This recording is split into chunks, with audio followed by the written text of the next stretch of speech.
Hi friends, అందరూ ఎలా ఉన్నారు? కార్తీక మాసం పూజలు బాగా చేసుకున్నారనుకుంటున్నాను. ఈ కార్తీక మాసం నెల రోజులు కూడా శివ మహాదేవునికి ఎంత బాగా అలంకరణలు అభిషేకాలు జరిగాయో కదా. చూసే కొద్దీ చూడబుద్దేస్తుంది. కనుల నిండుగా అలంకరణలు, పూజలు, అభిషేకాలు అన్నీ మనస్తృప్తిగా చేసుకున్నాము. మళ్ళీ సంవత్సరం వచ్చే వరకు మన కనులలో ఆ కాంతిని నింపుకుని ఉందాము. చూడండి ఎంత బాగా జరిగాయో కదా.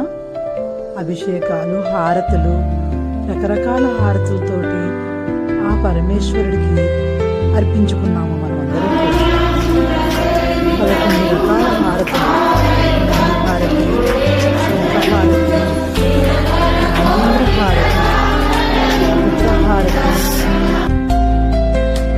హారతి అనే 11 రకాలమైన హారతులు ఇచ్చుకుని రోజు అభిషేకాలు చేసుకుంటూ, రోజు అలంకారాలు చేసుకుంటూ, రకరకాలుగా చేసుకుని మనం తృప్తిపడ్డాము.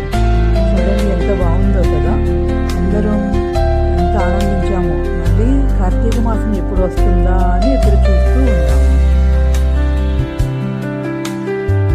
జై శ్రీమన్నారాయణని కూడా ఎంతో అందంగా చేసుకున్నారు అందరూ.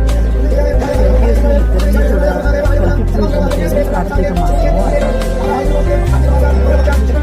శివకేశవులు ఎంత కలిసి ఉంటారో అందరం కూడా అలాగే కలిసి ఉందాము. జై శ్రీమన్నారాయణ, ఓం నమః శివాయ, హర హర హర మహాదేవ, శంభో శంకర. అన్నాభిషేకం చూడండి, అలంకరణ ఎంత బాగుందో కదా. అన్నాభిషేకం జరిగింది మహాశివరాత్రి రోజున. ఇందులో అలంకరణ చూడండి, అన్నాభిషేకంలో కూడా చాలా బాగుంది. ఆ రోజు సాయంత్రం పూట గాయం కూడా జరిగింది. అరుణాచలంలో జ్యోతి ఎంత బాగుందో కూడా జ్యోతి వెలిగించారు. ఆ జ్యోతిలోని పరమేశ్వరుడు కనిపిస్తుంది కదా. చూసారా, మీకు అర్థమైందా? ఇక్కడ పరమేశ్వరుని సూర్యోదయం పరమేశ్వరుడి మీద పడుతుంది. ఓం నమః శివాయ, హర హర మహాదేవ్, శంభో.